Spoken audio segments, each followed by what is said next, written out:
Herkese merhabalar arkadaşlar. Bugün neredeyse bir yıl oldu sahip olduğum golf aracımın seramik kaplaması yapılmış nitelik dükkanında. Bir yıl sonra durumu nedir? Seramikli araç nasıl yıkanır? Benim yıkadığım nasıl bir şekilde neler kullanıyorum? Bunların hepsini sizlere detaylı olarak göstermeye çalışacağım. Hava birazcık rüzgarlı, kusura bakmayın, ve birazcık da burada trafik var. Ses için lütfen birazcık kusura bakmayın. Zaten şimdi size aracı falan göstereceğim. Yıkama esnasında falan da araya müzikler falan koyacağım. Bir araca bakalım isterseniz. Neler kullanıyoruz, daha sonra da yıkama aşamalarına geçelim hep beraber. Aracı şöyle, neredeyse bir ay falan oldu. Yıkamadım hiç. Çamurda kar yağdı biliyorsunuz İstanbul'a. Oralar kullandım. Jantlar falan zaten beter halde. Yanlarına falan böyle çamur olmuş. Tabii çok fazla zaten kir tutmuyor hani seramik olduğu için. Üstlerine falan birazcık hani kir var, şu şekilde görebilirsiniz. Yakından alırsam daha net görürsünüz. Yani durumu şu an genel olarak böyle. Arkalar falan battı. Zaten genel olarak nasıl yıkanıyor bunları size bahsetmek istedim. Bagajı açtım. Bagajın üzeri de leş içinde. Şöyle göstereyim. Bayağı bir pislik içinde aslında. Kameraya çok yansımıyor ama. Şimdi neler kullanacağız? Seramikli araçlarda önemli olan şey çift kova temizliği. Ben de o yüzden 2 tane kova getirdim böyle. Bir tanesine temiz, ikisine de su dolduruyoruz. Bir tanesine şampuanlı, diğer ise bu yıkadıktan sonra elimizi sileceğimiz, elimizdeki tortuları falan aracın tekrar başka yerlerine geçmesin diye kullanacağımız bir köpük var. Ön yıkama için öncelikle bunu kullanacağım. Bununla aracı bir ön yıkamasını yapacağız. Daha sonra aracı kurulayacağız. Daha sonra benim bu konsantre, şöyle seramikli araçlar için uygulanan Valet Pro'nun bir yıkama şampuanı var. Bunu kullanacağım. Bayağı memnunum. Bir yıldır yani yıkıyorum aracı. Hiçbir şekilde bir kötülüğünü görmedim. Eldivenlerimi getirdim yanımda. Eldivenleri de şu demir tozu için kullanacağım. Çünkü demir tozu çok pis kokuyor. Elimin falan kokmasını istemiyorum. Kurulamak için de Valet Pro'nun araç kurulama havlusu var. Bunu kullanacağım. Yıkama için de şu eldiveni kullanacağım. Siz de bunun gibi yün bir eldiven alabilirsiniz. En sonunda yıkadıktan sonra şu kalem var bir tane. Lastiklerin üzerindeki bazı yazıları boyamak istiyorum. Bakalım nasıl duracak, merak ediyorum. Bu şekildeydi. Şöyle diğer bezlerim, cam silme bezlerim burada. Bunu da ön yıkama kısmında aracı işte ön yıkaması için kullanacağız. Son aksım, bunu bayağı seviyorum. Bunu kullanacağım. Siz pH nötrü şampuan kullanabilirsiniz. Benim ama çok uzun zamandır kullandım zaten. Aksesuarlar bunlar olduğu için memnun da olduğum için aslında değiştirmeye gereği duymadım. Şimdi o zaman yıkamaya yavaş yavaş geçelim. Şimdi aracımızı kapatalım bir. Şurada bizim bunu doldurmamız lazım. Hep beraber gene dolduralım da. Yıkama için bunu kullanacağız. Bunun için dolduracağım. İçine köpük dolduracağım. Önce bir ön yıkamasını yapacağız. Sonra o aracın üzerindeki pislikleri temizleyeceğiz. Şuradan bir dolduralım bakalım. Böyle bir imkanımız var bizim böyle bir yerde. Ya bunu da neden yapıyoruz? Normalde bildiğiniz üzere hani evinde olan insan, evinde garajı olan insanlar bu işi daha kolay yapabilirler. Ama bizim gibi yani böyle garajı olan, yıkaması için bir de acelesi olan insanlar için seramikli aracı nasıl yıkayacaksınız? Onları göstermek istiyorum açıkçası. Sıcak bir su aslında olsa çok daha iyi olurdu. Biliyorsunuz sıcak suda yüzey gerilimi azaldığı için kirleri daha rahat alabilirdik ama maalesef sıcak su şu an imkanımız yok. Havada 6 derece. Şöyle biraz daha alayım. Önce şunu bir doldurdum. Bunun da markası nitelik dükkanından bunun önerisiyle almıştım. Former Venus adında 2 litrelik bir köpük yapıcı bir alet arkadaşlar. 3 tane ağzı var. Bu en yüksek köpük yapıcı olanı. Bunu kullanacağım şimdi. Gelin bakalım. Açalım aracı. Şimdi önceki ön yıkama yapmadan önce jantlara bir demir tuzu uygulamak istiyorum. Bayağı bir pislendi. Jantlarımızda da seramik vardı ama 6 aylık bir ömrü var. Ondan sonra demir tuzu tutmaya devam ediyor. Bakalım ne kadar tutmuş bir yıl sonra. Bunları hep beraber görelim. Öncelikle bunu basınçlandırıyorum önce uygulamak için. Demir tuzu uygulamadan önce jantları ıslatmak istiyorum. Böylesi daha iyi olur. Şöyle sıkayım iyice. Hiçbir şekilde basınç kaybetmesin. Şöyle bir sadece ıslatıyorum. İçinde hiçbir şey yok şu an bunun. Su olarak, genel su atışı olarak pek iyi bir malzeme zaten değil. Onun için tam köpük olarak benim çok hoşuma gidiyor. Şöyle ıslatalım jantlarımızı, içlerini. En azından bir kaba kiri aksın. Takip et sen de beni.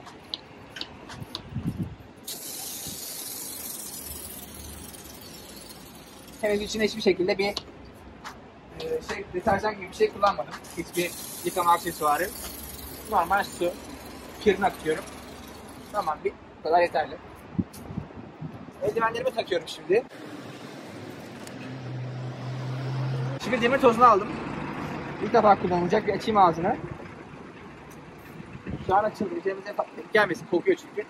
Bagajı falan kapatalım. Aracın içine geçmesin. Çünkü çok pis kokuyor. Yani siz de eldiven kullanmanızı öneririm. Yakından tabi al istersen şöyle bir. Önceki dışını şöyle şu şekilde hareketlerle geçiyorum. İçine de uyguluyorum aynı şekilde. Zaten iç tarafta balata kısmı kusmaya başladı. O kanama efektini vermeye başladı açıkçası. Bu kadar yeterli. Zaten sonra ben onu tekrardan jantlar temizleyeceğim. Benim temiz jant çok hoşuma gidiyor. O yüzden bu kadar uğraşıyorum. Arkalardan değil de önlerden bayağı bir bekliyorum. Çünkü ön balatalar daha çok zorlanıyor bildiğiniz üzere. Yük öne geldiği için ön balataları daha fazla bir güç düşüyor. Balata kısmı zaten bayağı bir kustu kiri. Bunun da fiyatını soracak olursanız detailing dükkanı var. Yamaçlar Detailing Güngören Sanayi'de. 50-60 lira civarı bir şey.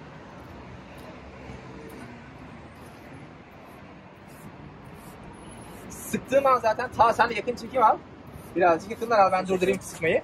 İçeri zaten bayağı bir şöyle yakından biraz alırsan bayağı bir kan kusuyor.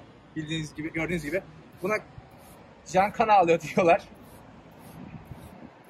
Yani bunlar temizlik bazı insanların hoşuna gidiyor benim gibi. Bu detay kısımları ben çok seviyorum açıkçası. Aracı da pek kullanmıyorum. O yüzden bir kere yıkıyorum. Bir ayda, 2 ayda bir daha yıkamaya götürüyorum. O yüzden bu şekilde uğraşmak hoşuma gidiyor. Bir yıkamaya giriyorum, 3 saat 4 saat çıkmadığım oluyor bazen. Bu videoda tabii hızlandırılmış olarak göreceğiniz için bu kadar bir sürenizi almayacağım ben. Sizin değerli vaktinizi. Atlaya zaten geçebilirsiniz. Şöyle bir komple bir daha uygulayalım. Tamam, demir tozu işimiz şu anlık bitti. Bunu bagaja koyacağım tekrardan. Hemen şunu sarayım, kopmasın araç. Bu şekilde kapattım ağzında. Bir daha bakalım. Dökülür, Allah korusun. Evet, ağzı kapalı. Şöyle iyice bir sarıyorum. Ağız kısmını özellikle şöyle bir sarayım. Buraya koyuyorum. Bundan sonra araçtan uzaklaştıracağım, aracın içine bırakacağım. Şimdi konsantre şu son aksın. Ön yıkama için şampuanlı kullanacağım. Yani göz kararı, ben artık alıştım, birazcık koyuyorum. Zaten konsantre olduğu için fazla yetiyor. Şu eldivenleri çıkarmayacaktım ama diğer malzemeleri kullanacağım için demir tozu geldi bayağı bir. Çöp kutusuna atalım şunları bir. Önce ön yıkama için bunu kullanıyorum. Göz kararı artık ben koyuyorum. Bu şekilde bence yeterli bu. Bir yıkama daha götürür beni. Bunu komple sıkıyorum. Basınç kaybetmesin diye iyice sıktığınızda emin olun. Basınç çünkü bu cihaz için tek şey basınç yani. Yaptığı tek şey basınç. Basınç kaybetmemesi gerekiyor. İyice sıkalım. Hafif bir çalkalamak da istiyorum. Köpük olsun iyice. Tamam. Bu kadar su yetmezse ileride doldururuz. Zaten konsantre olduğu için yeterli olacağını ben düşünüyorum açıkçası. Bir ön yıkama için önce bir üzerine geçiyoruz şöyle bir. Bakın zaten şampuan bu şekilde. Bence yeterli. Seramikli araçlarda zaten bu yeterli oluyor. Akıp gidiyor hemen. Şu şekilde kaporta kısmına iyice uyguluyorum ki bunu uygulamamızın nedeni öncelikle bir ön yıkamasını yapmak, kirlerini üzerinden almak. Eğer kirleri almadan eldivenle geçerseniz üzerinden bu küçük kirleri aracı daha çok silersiniz. En azından bu alabildiğimiz kadar kirleri şu an üzerinden almaya çalışıyoruz. Şöyle. Ben tek basınçlandırıyorum bunu. Tavan falan bayağı kötü olduğu için tavana bayağı bir uygulayacağım. Zaten basınçlı bir su kullanacağımız için tek sorun olmayacaktır. Aracı tek istersen sen iyice bir. Arka jantları göstersene sana. Kan ağlıyor jantlar hakikaten. O tabii işin şakası.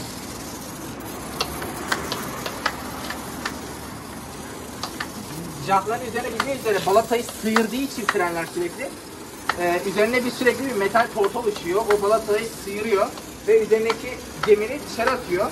Demir de daha sonra sizin jantlarınıza yapışıyor. Bu işlemi seramik uygulamadan önce kaportayı da uyguluyorlar. Çünkü kaportayı da aynı şekilde dışarıdan gelen balata tozları yapışıyor. Bu ilaç da, bu demir tozu sökücü de sizin deminizi çöküyor. Jantlardaki ya da kaportadaki. Aynı kandaki aynı mantık. Bir yeriniz iyileştiği zaman deriniz falan o şekilde morarır. Bunun nedeni kanın içindeki demirin çözülmesidir. Aynı şekilde burada da morarıyor. Farklı renklere bürünüyor. Ön janta bakar mısın? Bayağı bir gitti be.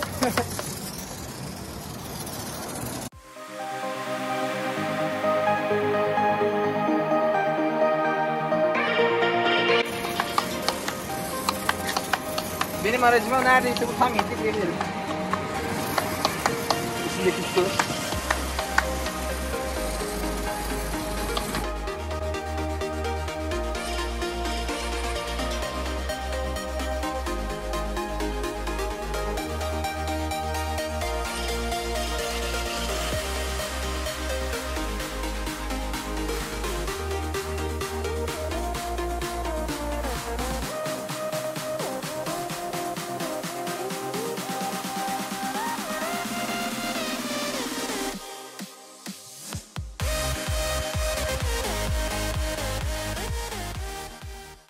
Bakar mısın? Şu jantı çeker misin Tarık?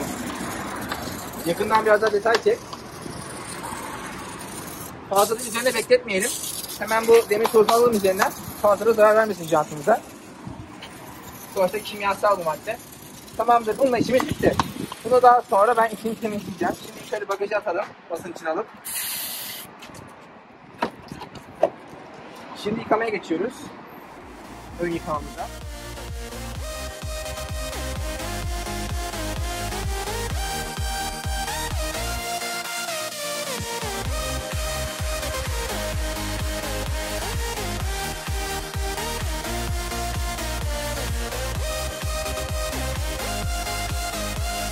Evet arkadaşlar, şimdi aracın bir ilk yıkamasını yaptık. Ön yıkamasını pisle akıttık. İstersen gel yakınlara çek, yakından çek birazcık. Önce yakın özellikle göstermek istiyorum. İçine falan bakarsanız eğer, istersen kamerayı ver bana. İçine falan bakarsanız hiçbir şekilde pislik kalmamış. Yani bizim sevdiğimiz görüntü, detailing sevenler olarak bu. Ben yine içinde biraz daha, son köpükle biraz daha geçeceğim arkadaşlar bu arada. İyice tertemiz olsun. Zaten sonra kaldıracağım arabayı rafa. Bu şekilde bir şey yaptık. Şimdi normal yıkamasına geçiyoruz. Asıl yıkamaya geçiyoruz. Eğer bunu yapmadan kurularsanız üzerinde hala pislikler olduğu için bunlar sizin aracınızı çizer. Şöyle al istersen kamerayı Taha. Şu konsantre araba yıkama Valet Pro'nun yıkama şampuanı kullanacağım. Bundan da çok fazla kullanmıyorum. Şu kadar yeterli. Sol taraftaki, yani şu temiz olan kovamız. Diğeri ise, kovaları göster. Diğeri ise pis olarak kullanacağımız kovamız.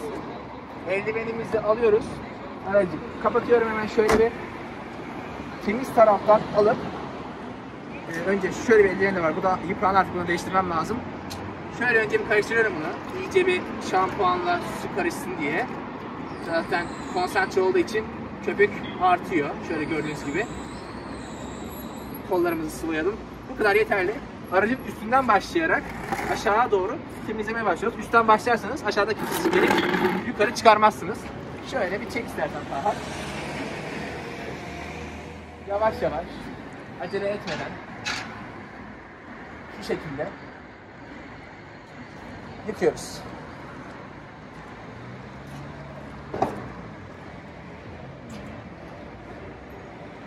Evet. Şimdi bu bitti. Zaten benim aracım çok pis olmadığı için fazla pislik çıkmadı ama bu artık pis halde. İçinde pislik var. Bu tarafa daldırıyoruz. Elimizi bunu sıkıyoruz.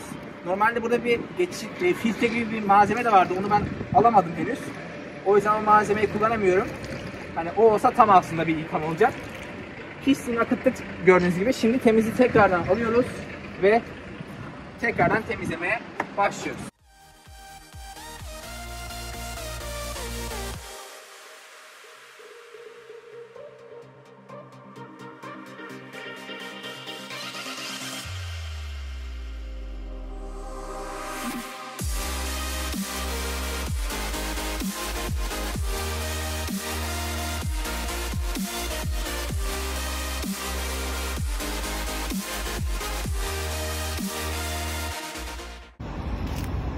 Evet, artık işimiz bitti.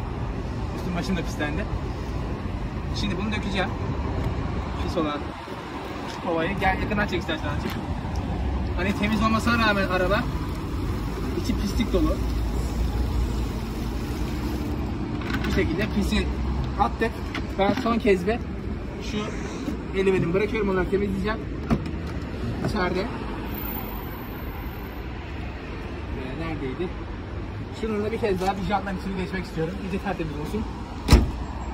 Kalan köpüğü de heba etmeyelim. Şöyle havada var da 4 derece falan bayağı soğuk. Şöyle iç kısımlarını iyice alalım çünkü ben rahat etmiyorum. İçime sinmiyor yaptığım iş. Bu kadar uğraşıyoruz, bari içimize sinsin. İç kısımları iyice silelim. Bu bez zaten ben sadece jant için kullanıyorum. Bir fırça da kullanabilirdik ama maalesef fırçam şu an yok benim. Hediye etmek isteyen olursa açayım.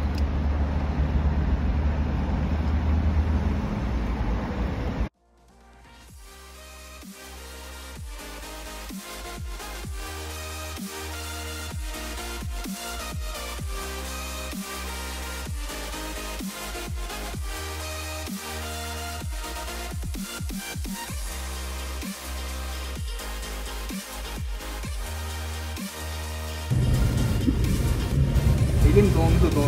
Benimkilerden. Benim elim bile ıslak ama. Sen bir de benim. Hah. Tertemiz oldu. Ben şimdi bu kovaları bir temizleyeyim. Sonra son yıkamaya artık geçelim.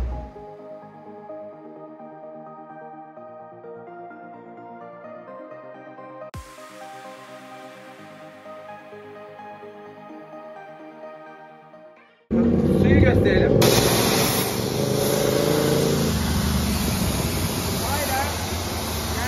Hala devam ediyor. Gördüğünüz gibi biraz daha yakından çeker misin? Hala su.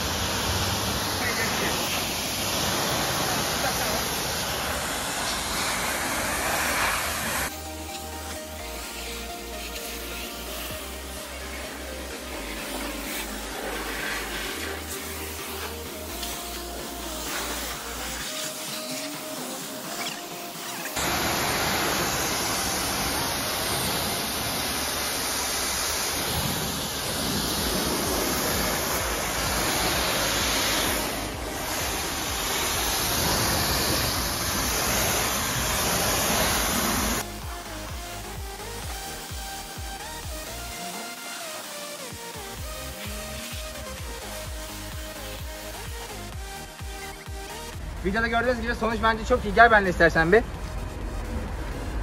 Hala yani boncuk boncuk görüntü çok güzel. Keşke bir bu vakumlu gibi bir şeyler var böyle su itici. Onlardan olsa hiç sünger sürmeden keşke, yani bir kurulama bezi sürmeden bir bunları akıtabilsek. Hani daha az çizilir. Ama yapacak bir şey yok. Şu an imkanlarımız bu sağlıyor. Aracı bir şuradan bir alalım isterseniz, birazcık süzülsün. Ondan sonra da kurulamadan sonra da diğer işlemlere geçeceğiz zaten. O zaman hadi bakalım şuradan bir alalım.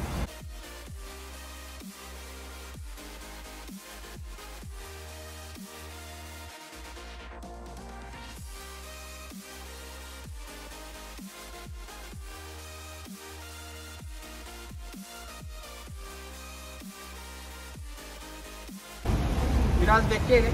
Süzülsün, daha sonra kurulayacağız. Şimdi bezimizde kurulayalım. Gel. Bezin artık ama etkisi gitmeye başladı. İlk aldığımda çekiyordu. Artık böyle bir etkisi pek kalmadı. Şöyle bastırmadan. Güzel. Evet.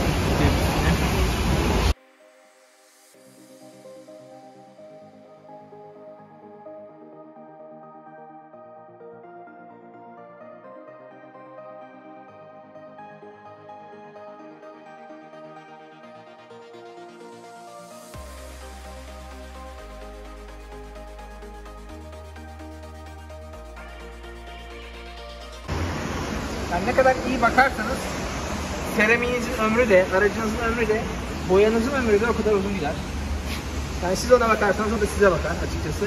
Bir de biz bu işten keyif aldığımız için, hani ben zaten keyif almak için yıkıyorum aracı. Hoşuma gidiyor açıkçası. Hani az önce zaten gördünüz, janttı, manttı falan.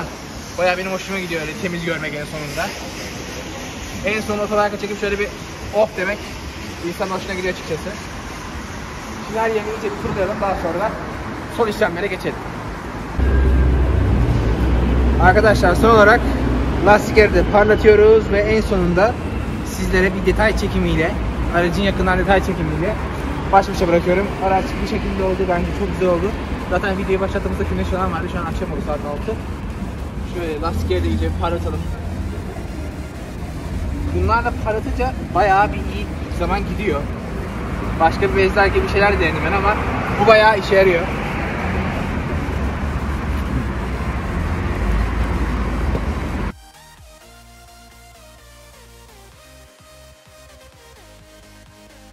Arkadaşlar videoyu bitirdik sonunda.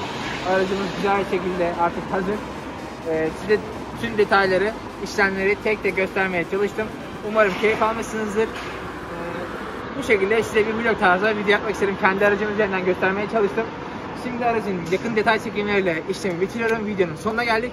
Umarım keyif almışsınızdır. Dediğim gibi şu sağdan bir taraftan, burada ya da burada videoyu beğenip kanala abone olursanız çok sevinirim. Bir sonraki videolarda o zaman görüşmek üzere. Kendinize iyi bakın. Hoşçakalın.